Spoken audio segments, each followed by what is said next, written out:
Ում շատ հետաքրքիր փաստ ասեմ իմ մասին, երբ որ ինձ նվիրում են նվերներ, ես շատ երկար ժամանակ դրանք չեմ բացում ու չեմ օգտագործում, որ հետո ինչ-որ մի օր որոշեմ բացեմ ու հաճելի էմոցիաներ ապրեմ։ Հիմա իմ գարդերոբից վերցրել եմ 4 նվեր, որոնք վաղուց են ինձ նվիրել, ուզում եմ միասին բացենք, unboxing անենք եւ դուք ինձ հետ միասին ապրեք այդ էմոցիաները։ Սկսենք այստեղից։ Ենթադրում եմ, որ սա շարֆ է,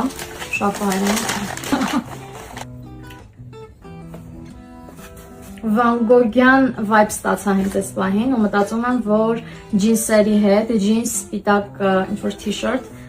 շատ բամ կլինի, անգամ սենց գլխին կապելու համար սիրուն կլինի, շատ լավն է։ Այստեղ ունենք զարդ։ Տեսնենք ինչ է։ Շատ սիրուն է, շատ նուրբ է, շատ հավանեցի։ Այստեղ ունենք խնամքի հետ կապված պրոդուկտներ, լոգանքի գել, լավանդայի բույրով։